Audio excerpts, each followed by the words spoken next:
नमस्कार सर्वांना, माझ्या पुन्हा एकदा नवीन व्हिडिओमध्ये तुमच्या सर्वांचं खूप सारं स्वागत आहे आणि कंटिन्यू व्हिडिओ करत आहे। गुरुवारचाच आहे।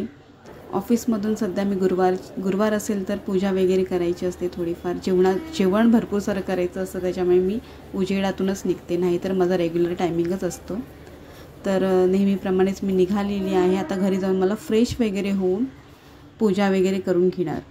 पूजा वगैरे सकाळीच करून गेलेली, पण घरी आल्यानंतर फ्रेश वगैरे होऊन मग देवासमोर दिवाबत्ती आणि थोडा अगरबत्ती वगैरे लावून मग जेवणाकडे वळते। कारण की मग पोथी वगैरे मग सर्व जेवण झाल्यानंतर जेव्हा नैवेद्य द्यायचं असतं त्याच वेळी मी वाचायला घेते। तर इथे माझी पूजा वगैरे झालेली आहे, दारापुढे दिवासुद्धा लावलेला आहे आणि छोटीशी रांगोळीसुद्धा आहे माझी। आजचं जेवण माझं वेळेपेक्षा लवकरच होणार आहे, कारण की मी अर्ध्या गोष्टी आहेत त्या सकाळीच केलेल्या आहेत, तुम्हाला तर माहितीच आहे। तर इथे आता मी भोपळा किसून घेते, जो थोडासा तुकडा होता, कारण की मला भोपळ्याचे वडे बनवायचे आहेत। तर इथे भोपळा किसून झालेला आहे। समोरच कुकरमध्ये ना माझा भातसुद्धा लावून झालेला आहे। आता पॅनवरती थोडंसं तूप घेणार आणि चवीनुसार मीठ घेणार आणि भोपळा आहे ना नरम होईपर्यंत फक्त फ्राय करून घेणार हलकासा। भोपळ्यांच्या वड्यांबरोबर ना काळ्या वाटाण्याची उसळ खूप छान लागते, म्हणून तर मी आज तसं बनवणार आहे। तसं तर आंबोळीसुद्धा छानच लागते। तर काळे वाटाणे आहेत ना ते सकाळीच मी उकडून गेलेली, डब्यामध्ये पॅक करून ठेवलेले। आणि आता कढईमध्ये मी तेल घेतलेलं आहे, मोहरी टाकले, लसूण मिरची टाकलेली, हिंग टाकले थोडं वरतून, आणि वाटण सकाळीच मी केलेलं आहे, त्यामुळे ते सुद्धा माझं काम सोयीस्कर झालेलं आहे। पण थोडंसं फ्राय करून झालं ना तेलामध्ये की मग त्याच्यामध्ये हळद आणि लाल तिखट टाकलेलं आहे, मिक्स करून घेतले। त्याच्यानंतर मग उकळलेले वाटाणे ते सुद्धा मी ॲड केलेत वाटणामध्येच। हवं आहे त्या थिकनेससाठी थोडं पाणीसुद्धा ॲड केलं आहे आणि आता थोडी 1-2 मिनटासाठी उकळी आणून घेणार। वरतून गरम मसाला ॲड करणार आहे आणि चवीनुसार मीठसुद्धा टाकून घेणार आहे। मस्तपैकी उकळी आली की मग त्याच्यामध्ये कोथिंबीर टाकणार। मग भाजीसुद्धा रेडी झालेली आहे।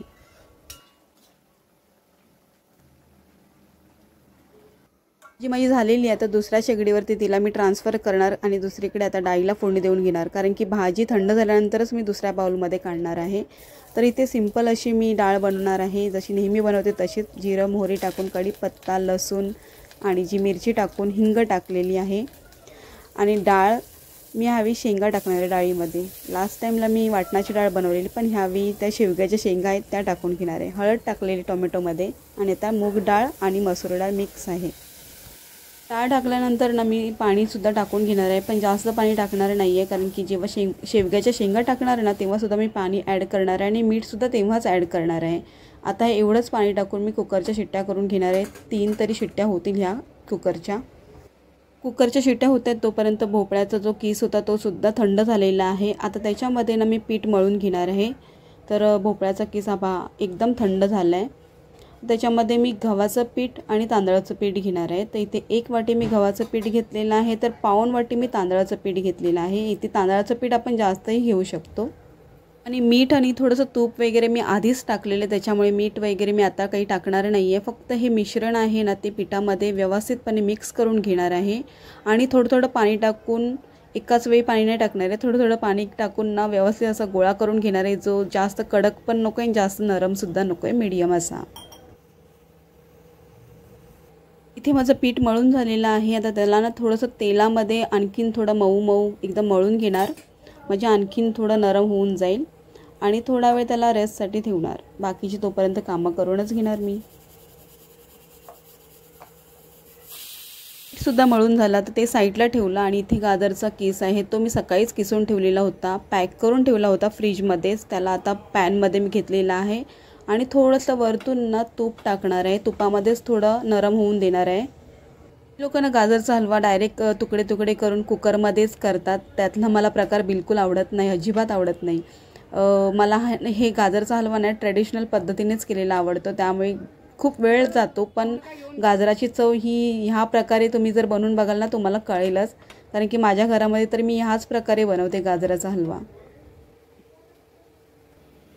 तर इथे माझं डाळीचं कुकर आहे, त्याच्यासुद्धा 4 शिट्ट्या झालेल्या आहेत आणि डाळ एकदम नरम शिजलेली आहे। डाळ ना फोडणी देण्याच्या आधी मी 15 ते 20 मिनटं भिजत ठेवते, त्याच्यामुळे डाळ ना पटकन शिजली जाते। भाताचंही तसंच करते मी, 15 ते 20 मिनटं भातसुद्धा मी कुकरमध्येच तसा धुवून 15-20 मिनटं भिजत ठेवते, त्याच्यामुळे भातसुद्धा एकदम फुलून येतो। आता डाळीमध्ये थोडंसं पाणी ॲड केलं आहे, शेवग्याच्या शेंगासुद्धा टाकलेल्या आहेत आणि चवीनुसार मीठ टाकलेले आहे। आता त्याला फक्त मी एक शिट्टी देऊन घेणार।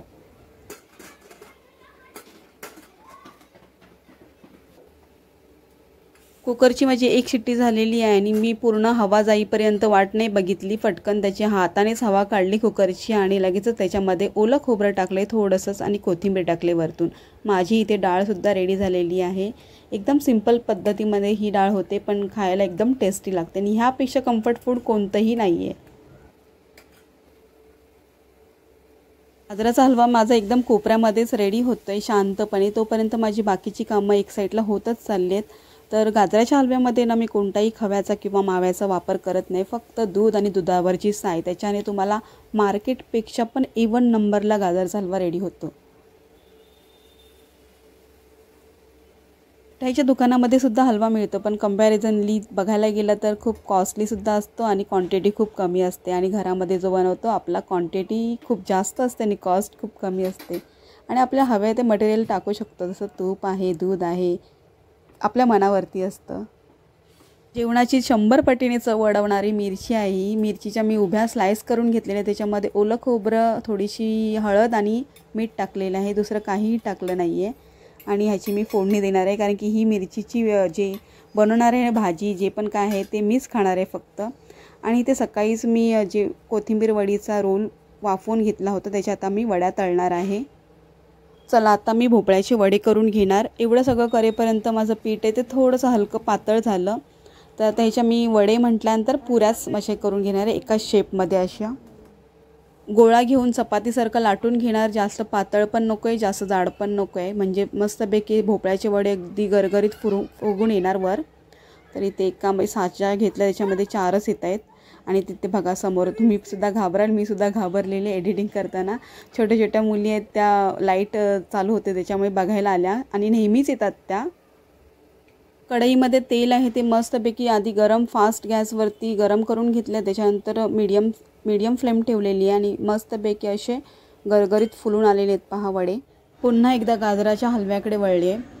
तर हा हलवा मी बनवताना स्टार्ट टू एंड लो गॅसवरतीच मी बनवते आणि थोडा पांढरा दिसतोय, पण पुढे जाऊन ना कलर आपोआप चेंज होणार त्याचा। चवीनुसार म्हणजे जेवढं गोड पाहिजे त्यानुसार मी साखर ॲड केलेली आहे। साखर टाकल्यानंतर पुन्हा एकदा व्यवस्थितपणे मिक्स करून घेणार, म्हणजे साखर सगळीकडे लागली पाहिजे अशी। आणि आता साखर पूर्णपणे मेल्ट होऊन ना गाजराचा हलवा पूर्ण ड्राय होत नाही ना तोपर्यंत मी त्याला तसंच ठेवणार, अधूनमधून चेकसुद्धा करणार आहे। आणि आता इथे वड्यांचं तेल गरमच आहे कढईमध्ये, तर मी लागलंच कोथिंबीर वड्यासुद्धा तळून घेते। दिसायला या बिस्किटांसारख्या दिसत आहेत आणि खायला एकदम क्रंची आहेत आणि टेस्टला तर विचारूच नका, तुम्ही बनवून पहा एकदा, तुम्हाला कळेलच। दोन्ही साईडूनचा कलर ना थोडा चेंज झाला, थोडा डार्क झाला की मग मी काढून घेते, तोपर्यंत पलटत राहते ह्या वड्यांना। हा पहा इथे हा छानसा कलर आलेला आहे, म्हणजेच वड्या आपल्या प्रॉपर अशा तळल्या गेल्यात आतपर्यंत। हे जुगाड आहेत ते आपल्या इंडियन बायकांचेच आहेत, म्हणजे तेल गरम आहेत त्याच्यामध्ये तेल गरममध्ये कुठल्या कुठल्या गोष्टी आपल्याला करायच्या त्या साईडलाच ठेवल्या जातात। तसं की मी आता ठेवलेले वडे झाले, त्याच्यानंतर वड्या तळून घेतल्या आणि आता लगेचच पापड तळून घेते, म्हणजे माझी ही पण कामं सगळी झालेली आहेत तळणीची। आणि माझ्यासारखं तुम्हीसुद्धा असंच करत असणार, जे तळणीचे पदार्थ आहेत ना आपल्याला जे तळायचे वगैरे आहेत ते शेवटीलाच ठेवत असणार। तर इथे माझे पापडसुद्धा झालेले आहेत तळून आणि आता पुन्हा मी आता वळणार आहे गाजरच्या हलव्याकडे।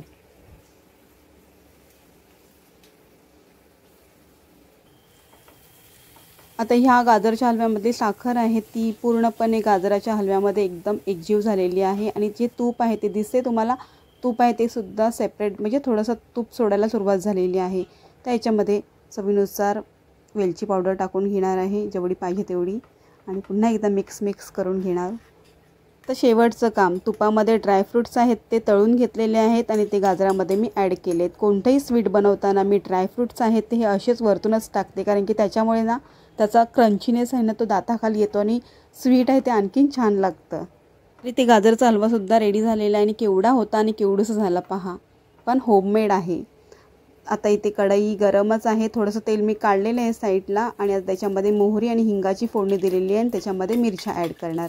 2-3 मिनटं फक्त परतवून घेणार। माझी मिरची तयार झालेली आहे, मिरचीची भाजी म्हणू शकतो किंवा तोंडी लावायला साईडला आपण पानावरती सुद्धा ठेवतो, तशी मिरचीचं लोणचं वगैरे काही म्हणू शकतो. त्याच भांड्यामध्ये मी मिरची फ्राय झालेली काढून घेते. आता कढई गरम आहे तर तेल टाकायची गरज नाही आहे. मी सकाळी केलेली ही बारीक मेथीची भाजी आहे तीसुद्धा गरम करून घेते, कारण की ओव्हनमध्ये टाकण्यापेक्षा आता ही कढईच गरम आहे, मग त्याच्यामध्येच लागलीच काम होऊन जाईल माझं. मी आता नैवेद्याचं ताट रेडी करते. देवासाठी नैवेद्य दाखवायचं आहे, पण सकाळीच मी अर्धी कामं करून गेल्यामुळे संध्याकाळी ऑफिसमधून आल्यानंतर लगेचच कामाला लागल्यामुळे बरोबर 9ला मी हे नैवेद्याचं ताट रेडी करते आणि 9:30पर्यंत पोथी वगैरे वाचून होणारच आणि त्याच्यानंतर मग जेवण वगैरे करून घेणार. तुम्हाला आजचा व्हिडिओ कसा वाटला नक्की सांगा आणि व्हिडिओ आवडल्यास लाईक करा. तुमच्या छान छान कमेंट्स आहेत त्या मला खूप मोटिवेट करतात. थँक्यू त्याच्यासाठी. आणि नवीन असाल तर सबस्क्राईब करा. भेटूया आपण अशाच नवीन व्हिडिओसोबत. तोपर्यंत सर्वांना बाय, टेक केअर.